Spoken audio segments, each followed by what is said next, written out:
Então, para a gente poder compreender o ponto de vista da Joana sobre o estresse, ela vai trazer para a gente um ponto de vista espiritual sobre isso, a compreensão espiritual de tudo isso. É muito interessante porque ela parece que está convivendo aqui no nosso dia a dia quando ela vai descrever. Então, o primeiro momento desse texto é ela descrevendo o que acontece com a gente cotidianamente. Eu achei interessante porque ela descreve com detalhes o que acontece conosco. Uma visão tão ampliada, né? E por que isso é um assunto espiritual? Né? Por que está no livro espírita se é um assunto tão, talvez, médico ou psicológico? Porque ela vai mostrar para a gente que o estresse contínuo nos adoece e, consequentemente, atrapalha, bloqueia, nos dificulta o crescimento espiritual. Provavelmente, a gente tem dificuldade de colocar limites. Provavelmente, a gente está com dificuldade de olhar horizontes. Provavelmente, nessas situações, estamos esquecidos que somos espíritos. Então, por isso, o estresse é um assunto para a gente conversar, para a gente poder devolver para nós a condição de espíritos em processo de desenvolvimento e crescimento, e precisamos aprender a lidar com as situações estressantes. Então, vamos definir um pouco o que é estresse? Ela se refere a um autor, só que está escrito com uma letrinha equivocada. Não é CELV, é CLE. Em vez de V, no meu livro está um V. No de vocês também? Ah, então é a minha edição que está com defeito. Já ajeitaram, né? Então, que bom. No meu está escrito equivocado. Legal, que bom. Rancelli é um médico pesquisador. O Celli, ele é, de 1907, faleceu em 1982. Onde tiver V, bota Y, é CLE. Então, ele é do século XX, né? Ele trouxe o conceito de estresse que vem da física, né? Quando a gente estressa uma mola, quando a gente estressa qualquer tipo de material. Então, ele trouxe esse conceito do estresse para o nosso corpo físico, porque na física está se referindo aos corpos, né? Cadeira, mesa, aos corpos materiais. Ele trouxe esse mesmo conceito para a gente porque ele entendeu que quando nós estamos submetidos à pressão, o nosso corpo funciona diferente. Aí ele fez aqueles experimentos clássicos com rato. Estressou os ratos, viu que os ratos produziram cortisol demais e passaram a ter imunidade baixa. Então, ele trouxe esse conceito explicando para a gente por que a gente adoece em situações de estresse. Então, quem adoece frequentemente, provavelmente, viu, gente? Não é com certeza, mas provavelmente, quem tem doenças frequentes, a sua imunidade está baixinha, está fabricando cortisol demais. E por que está fabricando demais? O corpo está entendendo que tem muito estresse. E ele corresponde ao estresse, fabricando cortisol, que é o hormônio do estresse, que nos ajuda a enfrentar situações de perigo. Mas é para a gente fazer isso só de vez em quando, não é todo dia, toda hora. De manhã, de tarde, de noite. Como é que é isso? Você está em situação de estresse de manhã, de tarde, de noite? O cérebro não sabe diferenciar se a situação estressante é imaginária ou física. O estresse não faz essa diferenciação. Ele está recebendo uma mensagem que você está em alerta, em perigo, e que você tem que ter força para enfrentar. Então, a gente fabrica cortisol todo dia de manhã. É o que nos dá ânimo para a gente acordar, né? Se você acorda desanimado, verifica seu nível de cortisol. Tem uma coisa errada, tá? A gente fabrica cortisol também quando faz atividades físicas e fabricamos cortisol quando estamos sob pressão. Então, é um hormônio importantíssimo, mas ele não pode estar fora dos seus níveis. Se você tiver nível de cortisol alto, por exemplo, você não emagrece. É um dos fatores da dificuldade de emagrecer é uma alta taxa de cortisol, por exemplo. Então, como qualquer outro hormônio, o cortisol tem que estar em níveis bons, né, no sangue da gente. Então, o Selle descobriu isso. Que, nossa, quando está submetido a grandes pressões contínuas, o nosso sistema imunológico baixa as suas condições de defesa e a gente adoece mais facilmente. Então, eu coloquei tudo aqui, ó. O hormônio de estresse é o cortisol, regula o humor, a motivação, o medo, é para enfrentar perigos, ameaças, está presente de manhã nas atividades físicas e tal. E aí ele vai fazer uma diferenciação do estresse em 2 tipos de estresse. Estresse e distresse. Esse ele usou para denominar quando a gente passa por um estresse natural da vida e necessário para o nosso crescimento. Vide a nossa página de hoje, né? As dificuldades naturais da vida nos estressam, mas elas têm a finalidade de nos ajudar a dar um passo. Mas se você não fizer esse movimento de crescimento e essa situação estressora continuar, você vai fazer um distresse. Quando é que acontece o distresse? Quando é uma alta demanda de pressão e você tem pouco recurso para corresponder. Você faz esgotamento. Então, teríamos aqui um estresse positivo, natural, todos nós vamos passar por algum tipo de estresse, o barulho da rua, trânsito intenso, festas de Natal, né? Obra em casa, ok.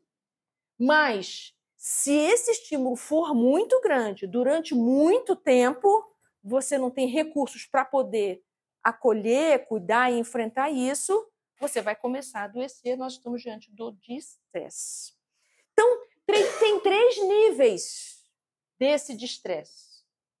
O agudo episódico e crônico. Né? Agudo é tudo aquilo que é intenso, mas curto.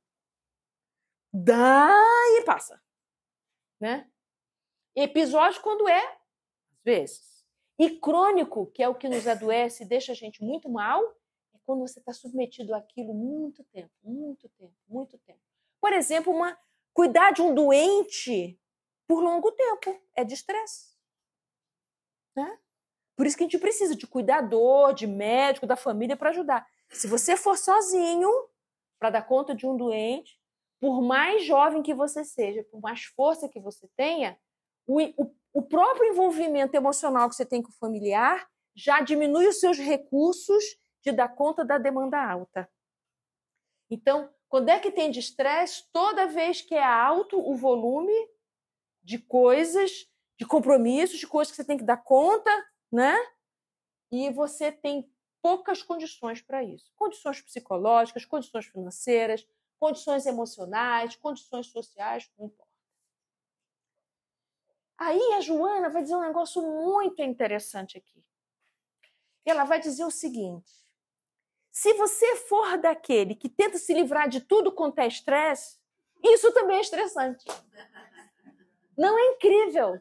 Se você está sempre fugindo, se você está sempre com medo, se você diz não para tudo, se você se isola, isso é estressante para a sua alma também. Então, para você não viver um estresse, você vai escolhendo o recolhimento, você está sob estresse e não sabe. Porque você está sempre tendo que inventar uma estratégia, uma desculpa, uma explicação e não sei o quê para ir se retirar. Então, estresse também. Outro tipo de fator estressante, ansiar pelo que você deseja. Bom, ansiar pelo que a gente deseja, num nível tranquilo, tá bom. Mas, às vezes, aquele desejo nos tortura. Nos estressa, é demais para a gente. E a gente se esforça e a gente se angustia. Vou dar um exemplo simples. Por exemplo, mães que estão tentando fazer fertilização in vitro. Isso é uma situação altamente estressora. Tenta uma vez, tenta 2 vezes, tenta 3 vezes, pede o bebê com 2 meses, pede o bebê com 3 meses, pede o bebê com 1, tenta um óvulo, tenta um outro, tira isso, toma hormônio, caríssimo, toma milhares de medicamentos, fica internado. É estressante. Isso é o tipo de estresse porque eu estou ansiando algo que é o mesmo que é ser mãe. Tanto que o nome de quem faz esse tipo de tratamento é tentante. Olha que nome estranho. Tentante. Tentante. Outro tipo de fator estressor muito interessante que ela traz, E aí eu vou convidar vocês para a gente ler junto, porque ela faz uma explicação que eu não vou conseguir reproduzir. Mas 3 tipos de rompimento. Vamos lá? Então, aqui, no meu livro, na página 180. Então, só retomando aqui. Não apenas as ocorrências aflitivas encarregam-se de nos inquietar, mas também ansiedade em torno daquilo que almeja. Eu dei exemplo da gravidez, né? Pelo que se afadiga, pelas conquistas realizadas que culminam no êxito, por exemplo, no matrimônio, na conclusão de um curso, na aquisição de uma carreira, na glória de um empreendimento. Pessoas que fazem concurso também estão em situações de estresse, né? Estão desesperados por uma vaga, né? Enem, coisas assim. Assim sendo, as atividades psicológicas positivas e desejadas, quando conseguidas, também podem se transformar em fatores geradores de estresse. Porque não é só estresse porque você está passando uma coisa ruim. Também esses objetivos altos são fatores estressores. Estamos juntos? Porta aberta para situações cansativas e desmotivadoras. Aí ela vai dar 3 exemplos. Da mãe que é viúva, o exemplo do funcionário que se entrega numa empresa e o exemplo de quem perde entes queridos. Eu achei interessante isso, quem perde entes queridos também é situação de estresse. Né? Então vamos ver. A mãe que se afeiçoa ao filho e na viuvez, ou não, se lhe dedica com aferrado sentimento de amor-posse. Então ela está falando que relações de dependência emocional futuramente serão estressores. Que se completa emocionalmente através das realizações que ele lubriga. Quando vê crescido, avançando para a independência, para a ruptura do cordão umbilical, passa a estressar-se. A mergulhar no poço da existência sem sentido, porque todas as suas aspirações foram direcionadas para aquele mecanismo de autorrealização de egotismo exacerbado. Claro? Né? Então, pessoas que... Ela deu exemplo de mãe e filho, mas podia ser qualquer relação de dependência emocional. Quando vai acontecer o distanciamento, o rompimento, estresse. Mais um pouquinho. O funcionário, mais à frente. O funcionário que se entrega à empresa e lentamente passa a vivê-la com intensidade, acredita-se indispensável. Essa palavra é boa. Tudo aquilo que você se acredita indispensável, presta atenção nisso. Por quê? A gente morre. Né? Então, se a gente está se tornando indispensável, só eu resolvo os problemas da empresa, cuidado com isso. Você deve estar se sobrecarregando. Então, diz ela. E de um momento para o outro se vê substituído por outra pessoa mais preparada, com novos recursos, você é tomado pelo estresse da amargura e tomba no fosso do desespero. Tem a impressão que a sua existência perdeu a razão de ser vivida porque sentou no trabalho a que se afeiçoou todos os interesses e motivações pessoais. Terceiro motivo, né, que é o motivo da morte aqui. Quando a morte arrebata um ser querido, sem que haja uma preparação psicológica para essa separação, né, é inevitável o transtorno gerado pelo estresse, da pressão interna, do sofrimento. Tem pessoas que falam isso em enterros, em velório, né? Eu não sei se eu vou aguentar, eu não vou aguentar, eu quero morrer, né? Entra no caixão. Então é isso, né? Porque o rompimento é demais, por isso que eu coloquei aqui rompimentos, né? Um rompimento como fator estressor.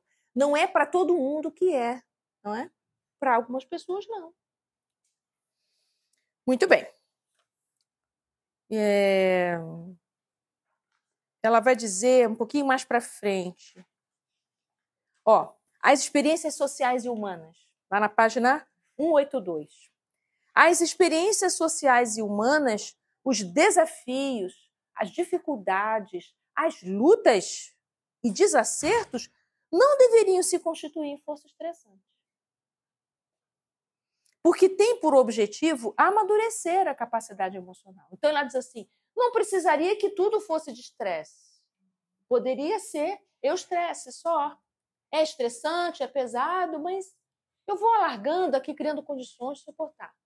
O que aconteceu que está maior do que o que você pode? Preciso botar a setinha para cima dizendo alto volume e pouca condição. O que está acontecendo com você que o volume está alto, seja volume de desejo, volume de compromisso, volume de responsabilidade, volume de medo, sei lá. Esse volume está demais, essa demanda está over para você e você não tem recursos para alcançar naquilo. O que está acontecendo que você não está conseguindo dizer não para isso? O que aconteceu, né? Cada experiência existencial converte-se em valor emocional que se soma aos anteriores, propiciando crescimento pessoal e realização interior. Ninguém alcança patamares de equilíbrio sem passar pelos testes de lutas edificantes. Então, são 3 fases que a gente tem no estresse. Primeira fase é de alerta, ou seja, tem perigo na área. E aí eu começo a ter taquicardia, começo a ter ansiedade, começa a rolar insônia. Aí você começa a perceber, eu não estava assim. O que está me acontecendo que eu estou tendo esses sintomas tão frequentes? Então, é um alerta. Para você não chegar na exaustão, você já tem que aqui começar a agir. Aí é que mora o perigo. Não é tão fácil para nós reconhecermos que é um alerta. A gente vai deixando. Não, isso passa, é assim mesmo. Você não faz práticas de autocuidado quando você está percebendo isso. Lembra que a gente falou no encontro, não sei se retrasado, que eu falei sobre modo, motivação e compensação, que é do outro capítulo dela? Então ela diz assim, não é exatamente o que você faz, mas é como você faz. É o motivo pelo qual você faz. E, por último, quais são as compensações que você tem por realizar aquilo? O que equilibra a sua balança? Você só doa? O que você recebe para se manter em equilíbrio? Né? Eu estava conversando com uma amiga hoje, olha que interessante isso até. Ela está percebendo que com um sobrinho ou filho, sei lá, uma pessoa que ela convive, uma criança de 8 anos mais ou menos, que ele estava com fome falando assim, poxa, eu estou com fome, queria comer. E aí ela é irritada, por que você não vai lá na cozinha ver o que tem para comer, em vez de ficar me perguntando e não sei o quê? E eu pensei assim, mas é natural uma criança de 7 anos ou 8 perguntar isso, né? E aí perguntei para ela assim, mas ele só tem 7 ou 8 anos, é natural, você é o adulto da casa, é natural te perguntar. O que está acontecendo? Que faz parte aqui da segunda fase. Alto nível de irritabilidade. Tudo irrita. Alguém te perguntar, eu estou com fome, ele só falou, eu estou com fome, aquilo já irritou. Né? Então, quando você percebendo que tudo está te irritando, a luz intensa, o barulho intenso, muito WhatsApp está me irritando, perguntas que eu acho idiotas e não sei o quê. Parará. Opa, calma. O que está acontecendo com você que tudo está te tomando muito? Significa que você está com a pele fininha. Qualquer sol está queimando. Não é isso? Qualquer frio você está sentindo como se fosse neve. Então, quem está com pele fininha já está, no grau 2, na fase 2. Por quê? O estresse você começa a resistir, não é isso? Você começa a segurar aquela circunstância. Chega uma hora que você não aguenta mais segurar, você entra em exaustão. Você pode segurar uma coisa leve, esse livrinho aqui levinho. Segura aqui. Não estou sentindo nada. Não estou sentindo nada? Daqui um pouco, está me dando um negócio aqui? Está me dando um formigamento aqui? Alerta. É para você largar, abaixar o braço.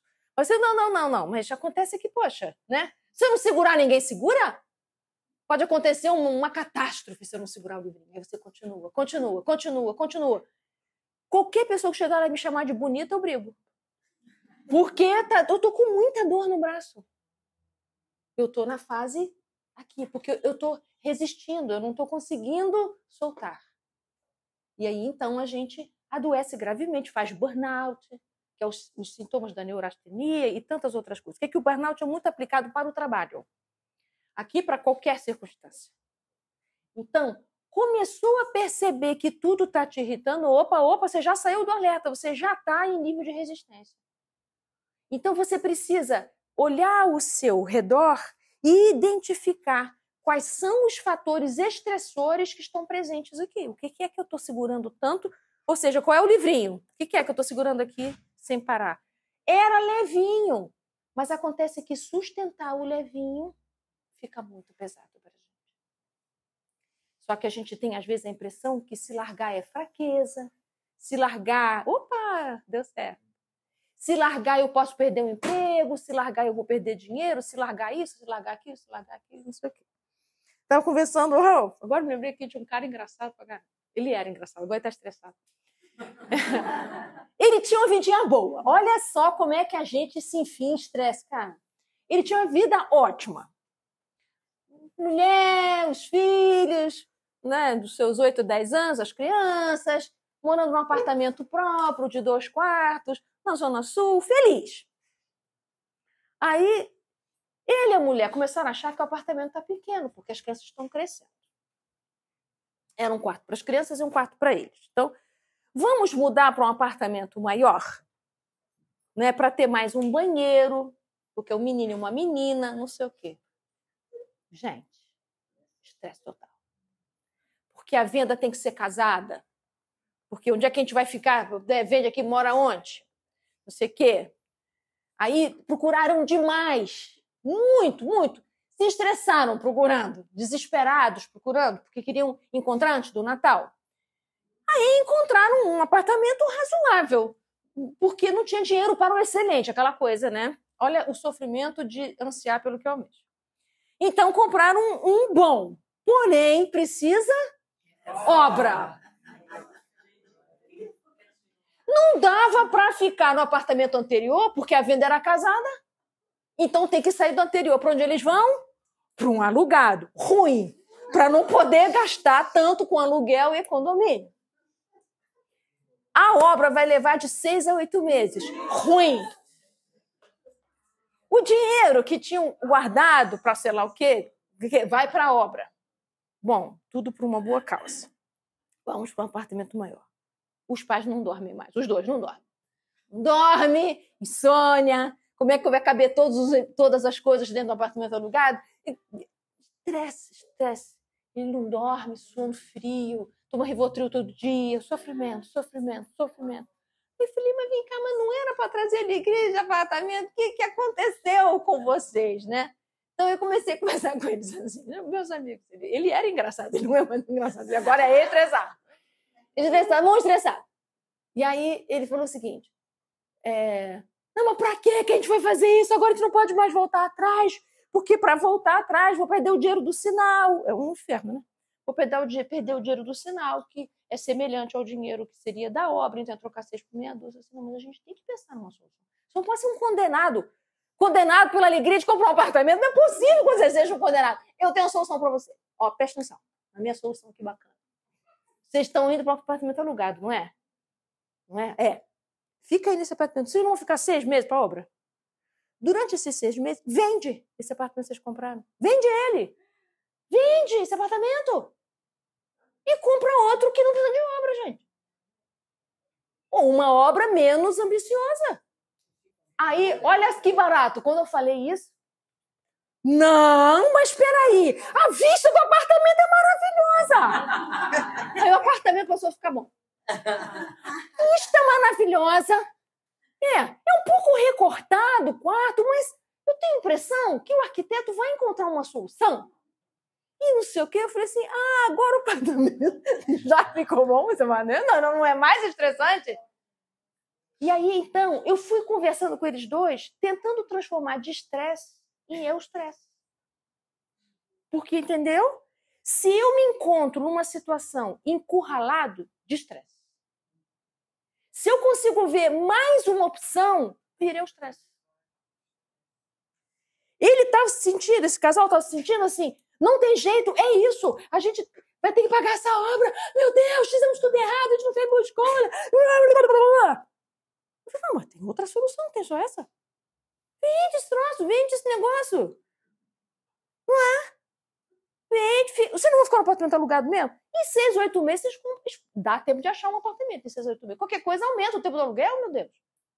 Já não está lá mesmo? Fica mais um pouco, já está ruim, já não está apertado. Vocês podem ficar lá apertado para fazer uma obra ou ficar lá apertado para vender o apartamento e comprar outro. E acalmar o coração. É só um apartamento, gente. Não tem ninguém com câncer. Não tem ninguém morrendo.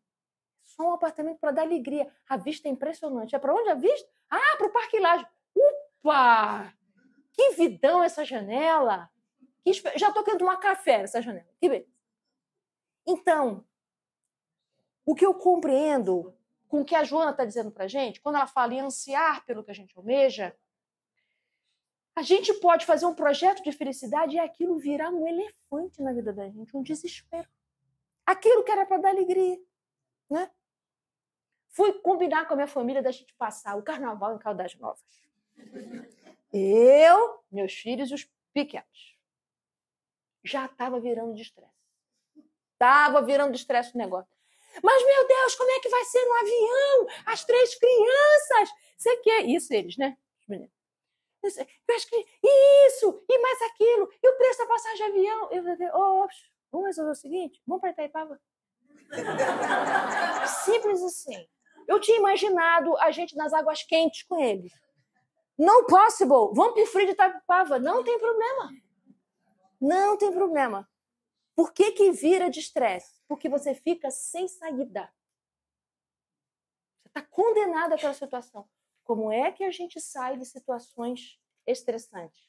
Quando você vê a porta lateral. E aí, quando a gente vai vendo a porta lateral, a gente vai vendo a lateral, outras se abrem. E aí, aquela que lhe era impossível de ultrapassar, começa a tornar-se possível. Não é impressionante isso que a gente faz? Eu tive uma época que eu trabalhava no emprego público, eu estava infeliz que só. Nossa Senhora, mas era infelicidade todo dia. Assim, meu Deus, o que eu estou fazendo aqui, meu Deus? Eu olhava as pessoas mais velhas do que eu, elas estão fazendo a mesma coisa que eu faço hoje aos 25. Senhor Jesus, imagina eu com 40 fazendo a mesma coisa que eu já estou fazendo. Não é possível. Eu tinha feito concurso público e tal. Sofrimento. Aí, comecei a procurar emprego. Fiz o levantamento de coisas que eu sabia fazer. Procurei emprego. Foi um espetáculo. Eu ia para as entrevistas sem preocupação de passar nas entrevistas. Claro que elas eram ótimas, porque eu não tinha preocupação de passar, porque eu já tinha emprego. Estava tranquilo. Ótimo. Passei nas entrevistas, voltei para o meu emprego feliz da vida. Porque o que eu senti? Que eu tinha saída. Eu não sou obrigada a ficar nesse trabalho, porque ele é um emprego que eu consegui para o concurso público e não sei o que, não sei o que. Quando me senti livre novamente diante daquilo, foi super suportável ficar. E fiquei até quando eu quis, depois eu pedi demissão e fui ser psicóloga. Mas o que é importante é a gente poder entender que você não pode deixar que a vida faça o contrário com você. Te obrigue a viver algo. Você precisa de novo pegar a sua autonomia e dizer para a vida que a vida, ela é que é impermanente. A gente atravessa a vida e não o contrário. Então, a gente confunde muito meios e fins. A gente pode ir embora de tudo isso do dia para a noite. Esse casal do apartamento, eles estavam estressados porque a reserva que eles tinham juntado a vida toda vai para a obra. Né? Aí eu disse, que espetáculo! Por que vocês estão vivendo o dinheiro que vocês juntaram? Pensa. Vocês querem deixar de herança para o filho de vocês? E ele vai comprar um apartamento com vista para o Parque Lage. Se fosse vocês, eu preferia eu ver o Parque Lage. Né? Então, quando a gente vai dando para a nossa vida material o verdadeiro sentido dela, a gente vai perdendo esses apegos que a gente faz tão grandes. Né? Essa semana eu ri muito. Eu estava com o Júlio lanchando e aí tinha um bolo. Aí cortei o bolo, um bolo ruim, gente. Jesus amado, como é que alguém vende um bolo desse? Eu falei, Júlio, que bolo horrível. Como é que você comeu esse bolo? Que bolo ruim, gente. Não, mas eu não posso jogar fora. Pode sim, pode. Ninguém é obrigado a comer bolo ruim só porque comprou e pagou. Dá esse bolo aqui de volta. Não joga fora. Que mania esse negócio que a gente tem de comer coisa ruim só para não jogar fora a comida. Isso é neurótico, gente. Que é desperdício de comida. Eu ainda fiz uma conta matemática para ele. Ó, se tiver dor de barriga, esse bolo, o remédio para te tirar dor de barriga é mais caro que esse bolo aí. Então, dá esse bolo para cá que eu vou jogar ele fora. É agora. Para com isso.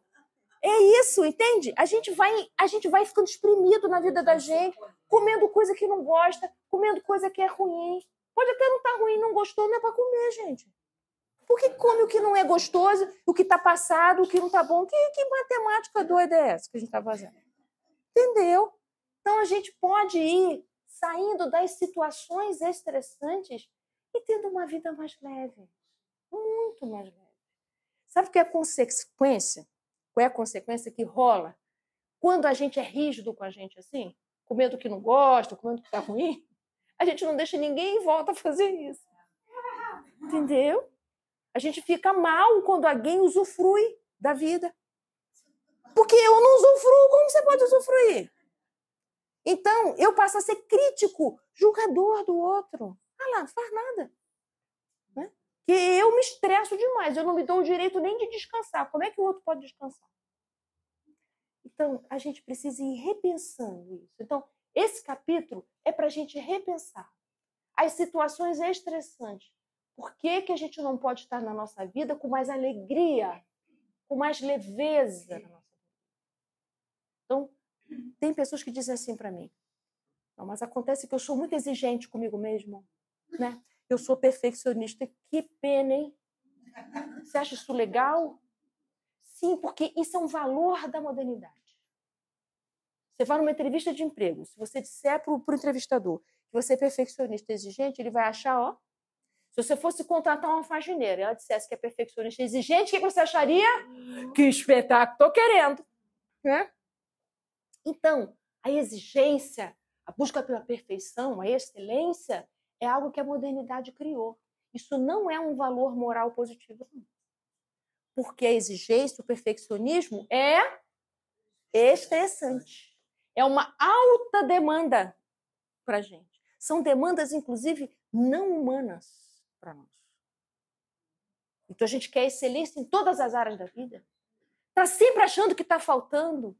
Nunca está satisfeito. Nunca você é boa mãe. Nunca você é boa profissional. Nunca o seu marido é legal. Está sempre faltando um negócio. Não, mas acontece que ele tem uma gordurinha na barriga. Não, mas acontece que ele ganha pouco. Mas acontece... Tem sempre um mais porém, contudo, entretanto, que não lhe deixa... Ai, gente, tá bom assim. Por que a gente não pode se alegrar com o que é? Então, é uma fábrica de insuficiência que a gente vai criando, que nos aperta por dentro, e a gente aperta os outros por fora, deixa os outros te apertar também, e vai todo mundo se apertando, todo mundo estressado, infeliz. Se você perguntar mesmo, você não sabe por quê. Esse casal mesmo que eu ri com ele, no final já estava rindo nós três, ela falou assim, ai, Ana, é doença de rico que a gente tem, né?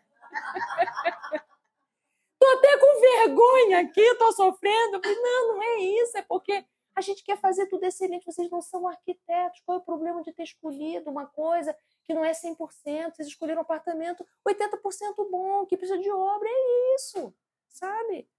Sei, se fosse um engenheiro escolhendo, seria diferente. Um mecânico comprando carro não é igual a mim comprando carro. Então, a gente precisa também dar uma perdoada nos nossos deslizes e a gente poder, caramba, né?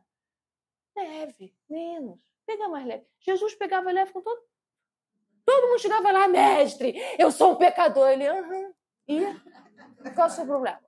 Né? Qual é o seu problema? Né? A mulher adulta lá no meio, pedregulho rolando, aquele monte de velho, não sei o quê. Ah, não é? Aí Jesus sentou, foi escrever no chão, não sei o quê. Aí os velhos foram saindo, dos mais velhos para os mais novos, já pecaram mais tempo, muito mais vezes. E aí ela chega e, poxa, Jesus, que bad, hein? Ele, minha filha, não peca mais não, na próxima vez eu posso não estar aqui. Você toma tenência na sua vida. Vai ser apedrejada, sociedade machista, o que você quer? Você tem que aprender a se proteger, se cuida da tua carência. Mas ele... Oh, meu Deus! Você é adúltera! Isso é um pecado! De jeito algum. São apenas as experiências humanas. Tão humanas, as nossas angústias são tão humanas, né? É o filho complicado, o filho que não vai para a vida. É isso aí. É problema de todos nós. Né? Dificuldade financeira, problemas afetivos. É o que nós sentimos, é o que nós somos. Nós estamos aqui justamente para atravessar esses tropeços para a gente crescer. Então, não transformar situações de estresse naturais do nosso desenvolvimento humano em situações extremamente adoecedoras, trazendo exaustão e tantos outros sintomas duros que a gente já viu aqui na aula de neurastenia, que nos deixam tão amargos. Então, uma pergunta boa que a gente precisa fazer para a gente é: por que eu faço o que eu faço? Se você conseguir responder isso, e a resposta for algo que deixa seu coração em paz, você está no caminho certo, isso não vai te estressar. Você vai ter dificuldades? Um monte. Vai ter demandas? Um monte. Mas você vai lidar com essas demandas com recursos, porque é isso que ela diz, ó. Alto volume com escassez de condições ou de tempo, você vai ficar doente. Então, a gente tem que melhorar aqui, ó. Ou melhorar a quantidade de condições para você lidar com esse volume, ou diminuir esse volume. O que não dá é essa matemática doida. Muito volume de demanda, expectativas, e você com pouco recurso para lidar. Não dá. Isso é bem individual. Cada um sabe qual é o seu. Vai ter a sua. Ela faz tanta coisa, não interessa. É aquela pessoa que faz. Exatamente. Aquela pessoa, ela tem recursos que tem a ver com aquela quantidade. Então a gente pensa assim, Paulo de Tarso. O cara tinha uma excelente compleição física, ele era corredor de bigas, andava quilômetros de distância sem problema algum. Era um homem que sabia várias línguas, tinha 2 cidadanias. Ele tinha condição de ser um apóstolo dos gentios, de falar para pessoas que tinham outro nível de conhecimento. Ele era um doutor da lei. Então, recursos, condições, ele tinha um monte. Então, para ele não era um alto volume de compromisso, estava na medida. Mas antes ele foi para o deserto. Por que ele passou 3 anos no deserto? Criando condição. Porque antes dele ir para o deserto, ele tinha encontrado Jesus lá na estrada de Damasco, ele achou que ele já sabia o evangelho inteiro, porque ele passou a noite inteira decorando o evangelho. Quando amanheceu, ele foi para a sinagoga. Eu vou dizer para todo mundo que agora Jesus é o Messias, é o enviado, e a gente precisa adotar essas verdades agora. O orientador dele ainda falou assim, presta atenção, é isso mesmo, você tem razão. Eu vou porque eu vou, porque eu vou. Ele foi, deu tudo errado. Deu tudo errado. A sinagoga esvaziou, criticaram ele, foi uma deserção danada. Aí ele passa 3 anos no deserto, criando recursos emocionais e espirituais para poder se tornar um pregador. Ele começa a pregar com pouquinha gente. Ele ficava na tenda, tecendo os tapetinhos, vem um, vem outro, vem um, vem outro, né? Para depois ele falar para grandes públicos. Então, ou a gente mexe aqui, nos enriquecendo de tempo e condições, ou a gente mexe aqui no volume. O que não dá e não é bom para você é você se livrar. Ah, não, é muito estressante, não vou. Ah, não, é muito estressante, nem vou fazer o primeiro movimento. Aí você está na fuga psicológica, que foi o nosso, acho que sim, primeiro ou segundo cabeça. A fuga também é estressante. Então, cuidado com esse limite do não que você vai dar. Não pode ser tanto não a ponto de você ficar estressado com as defesas, mas também não pode ser só sim a ponto de você se exaurir com as demandas. Né? Então, a gente precisa abastecer a nossa alma. Então, vamos lá para as terapêuticas? Ela dá um monte de dicas. Dá. O que a gente pode fazer para a gente não adoecer? Vamos lá aos lugares. Então, esse item, processos e mecanismos estressantes, é o que a gente conversou. Né? Ó, vamos para 186, que ela vai pegar o pedal, tá bom? Todos os indivíduos são portadores de problemas. É natural que cada um procure um estímulo e orientação, melhores situações e acompanhamentos saudáveis, ao invés de aceitar para sublinhar. Ao invés de aceitar... 186. Primeiro, começa com por quê.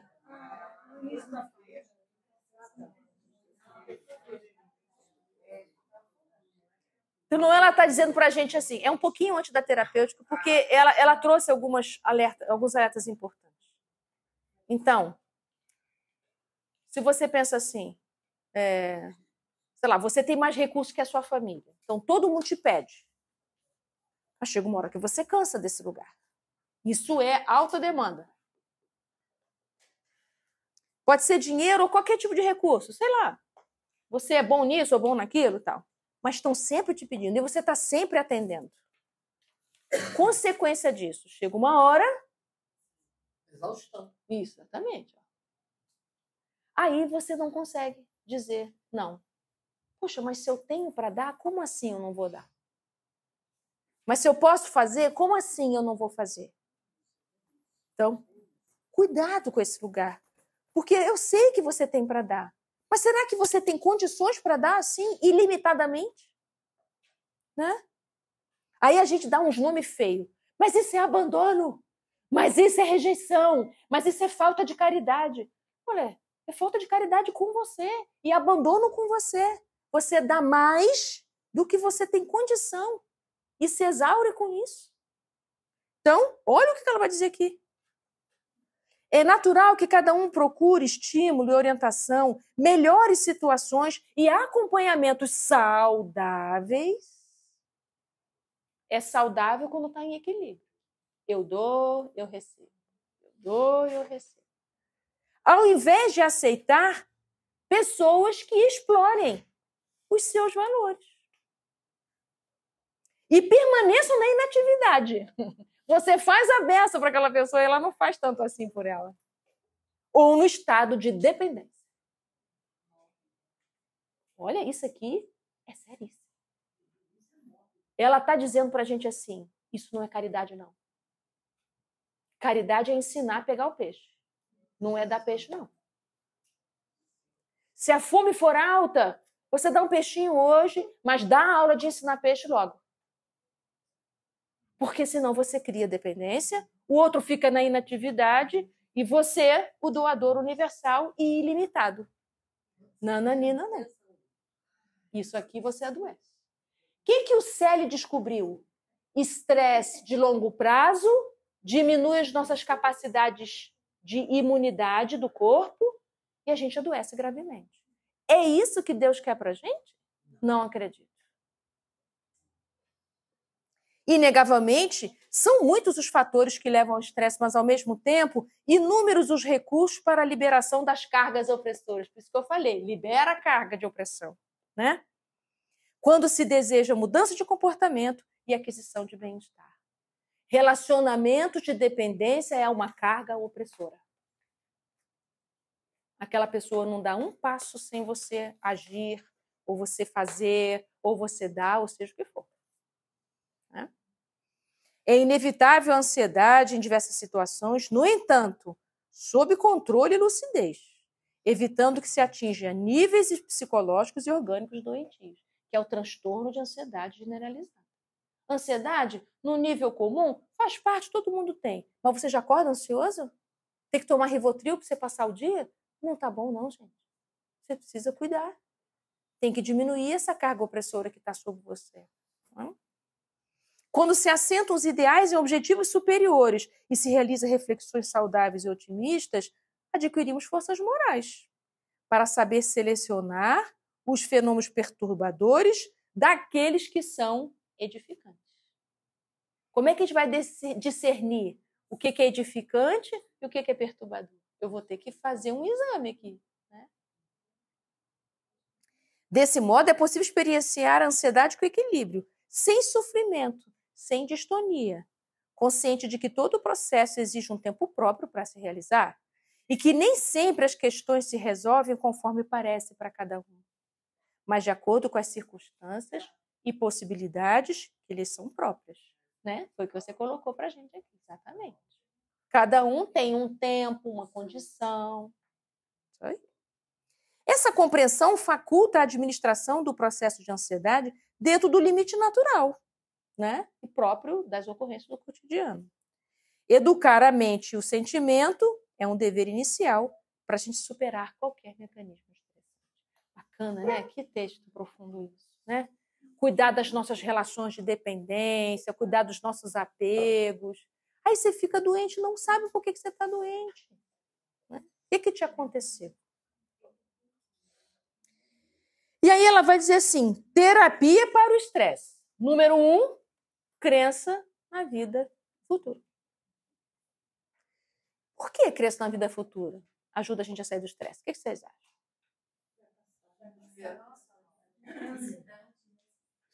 Diminui a ansiedade, diminui a importância desse tanto de coisa que nos estressa.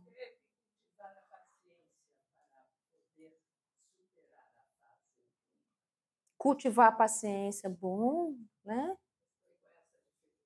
Se cultivar, né? É muito... Bom, o caminho que ela dá é se abasteça, para você poder ter paciência para aquilo, né? Abastece você, ganha um pouquinho de água que te faça bem, que te ajude a sair um pouco disso, né? Então, crença na vida futura, né? Então, a gente vai sair do imediatismo, né? A gente vai sair de um monte de coisas, por exemplo. Mãe, então, que está sempre aflita com o filho, né? Não conheço mãe que não é aflita com o filho. O que acontece com a gente, né? Com a gente que é mãe, que é pai. Pai também fica muito aflito. O que acontece com a gente? A gente vai vendo aquele passo esquisito que o filho está dando, né?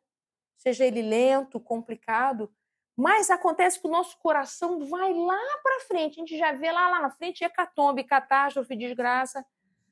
Aí a gente já não consegue mais ficar aqui, presente com ele, com ela, sabe?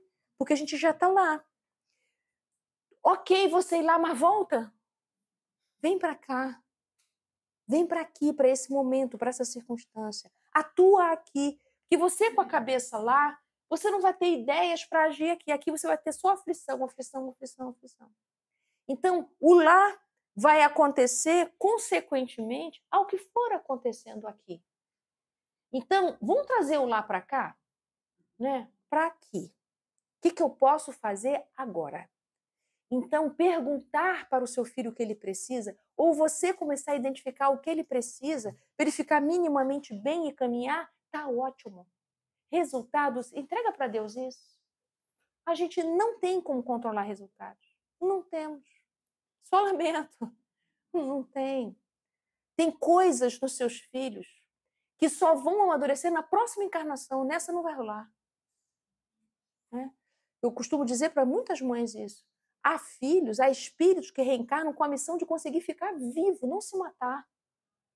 E aí a gente fica querendo que o cara faça PhD. Pelo amor de Deus, sai daí. Não, tá tentando ficar vivo, tá querendo, conseguindo não se jogar pela janela, tá ótimo. Não é? Então, quando a gente vai entendendo isso, isso é crença na vida futura. Então a gente olha para o filho da gente, para a filha da gente, a gente vê, é um espírito em amadurecimento. Eu estou junto dele durante esse tempo que foi disposto para nós dois aqui, para dar um empurrão no caminho desse filho. Agora, o que ele tem que crescer aí já não é comigo, aí é uma conversa dele com Deus, não é comigo. No livro Memórias de um Suicida, tem uma parte, eu acho que é no capítulo 5 da segunda parte, em que fala sobre o planejamento reencarnatório. É bem legal ler esse pedaço. Mas tem que ler o livro todo também, para entender. Mas esse pedaço, é bem legal isso. Umas explicações boas sobre a encarnação seguinte, de quem lesou tanto a sua própria vida. Então, quando a gente vai entendendo isso, a gente, olha, eu estou aqui me estressando porque ele é isso, porque ela aquilo, não sei o quê. Então, a gente vai redimensionando o tamanho desses estresses que a gente vai se colocando, sabe? Menos. Não é que a gente não tenha sonho para os nossos filhos, mas é muito importante você sair de parâmetros externos e poder ver que cada filho seu tem um propósito encarnatório diferente. Quem tem um não tem como comparar, mas olha os filhos do lado para você ver. Você vai ver que cada filho tem uma coisa ali que você precisa atuar. O que é, com o que seu Deus conta para que aquele espírito possa dar um passinho? Então, tenhamos humildade para isso. Então, cresça na vida futura.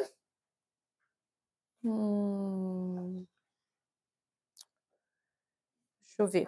Aí, lá na 189, ela vai sugerir musicoterapia, atendimento fraterno para os outros, yoga, acupuntura, meditação, né? Se oferecer para o trabalho do bem, buscar a beleza, olha que interessante. Busca da beleza.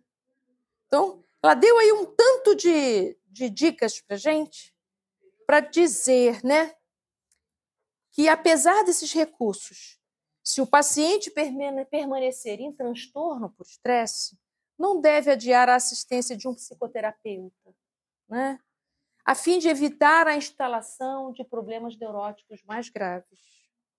Esforçar-se por viver com alegria em qualquer conjuntura é terapia preventiva e libertadora para os males do estresse. Então, a pergunta que você precisa fazer, nós já elaboramos uma. Por que é que você faz aquilo que você faz? Seja isso a tarefa que você se põe, não sei qual é. Depois que você responder, o que me impede de viver esse fazer com alegria? A alegria precisa ser o seu termômetro. Eu faço isso com alegria? Não, não faço. Estou sempre estressado, estou sempre nervoso. Então, a pergunta é, então, por que você faz? Por que você está tão envolvido e atarefado com algo que não te traz alegria? Não é euforia, não, viu, gente? Não é, por exemplo, cuidar de um familiar doente. Mas é uma alegria que dá no coração por eu ter a chance de cuidar. Isso é uma alegria. Né? Isso vai fazer parte da minha história de vida. Eu cuidei desse meu ente querido até o fim. Isso me dá alegria no coração, me dá paz de espírito. Então, se você está fazendo o que você está fazendo, seja lá o que for, não te dá alegria nenhuma, só estresse, vem para cá. Está alto o índice de compromisso, o volume de compromisso? Ou você está com escassez de condições? Dá para mexer aqui, aumentar a sua condição? Dá para mexer aqui, diminuir o volume? Porque se você adoecer, o que será? O que faremos?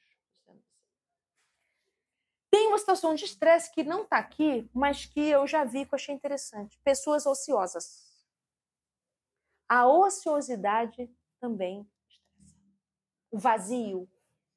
Não ter nada para fazer o dia inteiro. E isso é estressante. Né? Não está aqui? Eu botaria aqui e tem 4 aqui. Pois é, mas isso é estressante, né?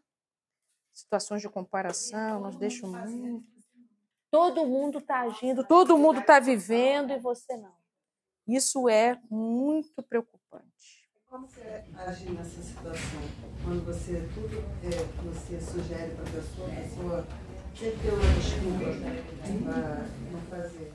É uma pessoa com ociosidade constante, não faz, o dia inteiro não faz nada, o dia inteiro. Ela está na fuga, né? Ela está se livrando da demanda de viver. Então, é uma grande defesa. Ela tem muito medo de tentar e falhar. Muito medo de não corresponder a expectativas. Então, prefere não agir. Precisa de ajuda psicoterápica, né? Para poder descobrir essa paralisia, quando começou, por quê. Por que você faz o que você faz? Por que você é professor? O que faz você todo dia sair da sua casa e dar aula numa escola? Não vale responder para ganhar dinheiro. Essa resposta não dá. Tem que ser mais. Tem que ter um propósito, tem que ter um sentido. Né? É isso. Depois, o que te impede de sentir alegria com essa escolha que você fez na vida? Se a sua resposta vier da tua exigência, não, porque eu ainda não tenho isso, porque eu ainda não faço aquilo, porque ainda não assim, opa, você está com dificuldade de ficar presente. Sua cabecinha está na idealização, naquilo que deveria ser mais do que aquilo que efetivamente é. A gente precisa aprender a se alimentar com a nossa vida, com o que a gente tem, com o que a gente é, com o que a gente faz. Eu não estou dizendo para a gente ser comodista. Eu estou dizendo para a gente botar os 2 pezinhos na nossa vida, não na vida do Instagram, não na vida dos seus familiares ou sei lá de quem. Botar o pé na sua vida. Poder se alimentar dos frutos da árvore que você plantou. Então, você já semeou bastante na sua vida. Não é possível que você não semeou nada. Já tem frutinho para você comer. Né? A pessoa entra num processo de ociosidade depois de que fez tudo. As pessoas que estão ociosas hoje, que estão vivendo isso, provavelmente andaram, agiram, e 2 possibilidades. Ou houve um trauma que rompeu a confiança dela com a vida, ou as coisas não tiveram resultados que ela esperava que tivesse. Então, quando acontece uma circunstância ou outra, rompe de um jeito que não tem mais energia para se envolver com a vida. Desiste. E vai ficando ocioso. É, porque não é você que tem que fazer. Você vinha andando, aconteceu um trauma. Pá. Não sei, faliu a empresa, uma morte, perdeu alguma coisa, um trauma, um rompimento prolongado, né, grande. Ou você andou, fez, e as coisas não aconteceram como você esperava. Todos bem? Estressados ou leves? Eu pensei que você ia sair todo mundo estressado. Então, vamos fechar nossa gravação.